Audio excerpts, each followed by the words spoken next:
Tell us exactly what you do and how successful you've been. I sell food. I run a takeout and delivery restaurant. I only do traditional food, which is local food. I don't do any continental dishes at all, no fried rice, nothing like that. It's called red chili. So there it is. Hang on, let me zoom in on that. Nice card. Thank you. Please flip it over. Here. And it was done here in Ghana? Yeah. Very nice. So that's what I do. People call, order, and then we deliver. And I started my business with $600. I raised money from a fun day that I organized for the kids at my grandma's school. What's a fun day? It's the last day of term, at the bouncy castle, the face painting, cotton candy and stuff. So I raised $600 and I used my grandma's old kitchen at the back. So she cleared out all her storage and she let me use her kitchen. So today I used the burner that she gave me, the freezer, and I think most of my pots and pans came from my grandma's kitchen, even though now we bought our own. So that's how I started it. And tell us about how you got your business, word of mouth. How did you get it out there? Actually, it was a two-woman show. I had one cook at the time. I cook as well. And I would literally wake up in the morning, take my menus everywhere, walk into places I didn't even know people and speak to them about it, encourage people to order. So I take the orders, call her, and then she'll make the food. And then I'll come back, write the receipts, and deliver myself. I mean, because people were running late, because a lot of people were ordering, and by that way we started to grow and I hired more people. And now I've got a dispatch company about close to me, so they do delivery. How many employees do you have? In total, including my contract staff, I'm at about 12. 12.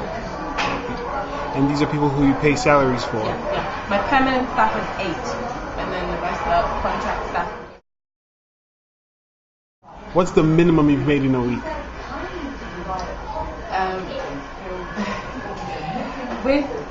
In a bad week. Thanks to God. In a bad week. Well, my children's meals are a buffer for me because they're in school. Whilst they're in school, it's a bad week. In terms of revenue, you're looking about $1,500 to $1,800 in a bad week. Okay. What's my advice to people who move back? Keep the 24-hour Walmart shopping out of your head. Keep the 1-800 numbers for you to be able to have your bank statement on time, that kind of stuff out of your head. And once you put in your head that this is what you're going to do and you're going to have to make it here, those things don't bother me anymore. So I'm not frustrated when I have a longer wait at the bank or I have to call and, people not make appointments or people don't keep their appointment. I'm not that irritated because I'm not moving back to America, so I might as well just deal with it.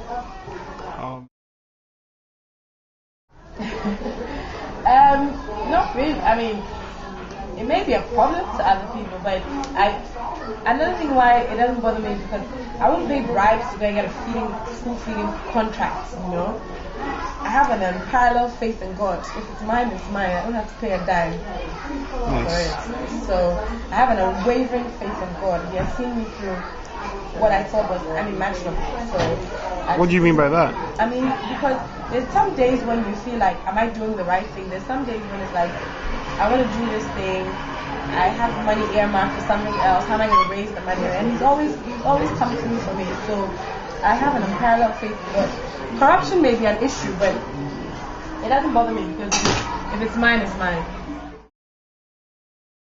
I think my big message is us to just believe in ourselves. I think because we don't believe in ourselves, we've got people waking up in the morning wanting to live outside and not, appreciating the potential and what they can make out of Africa. Everybody wants to live outside.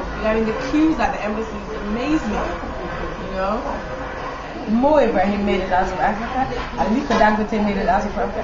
Globacom made it out of Africa. So why can't we believe that we can make it out of Africa?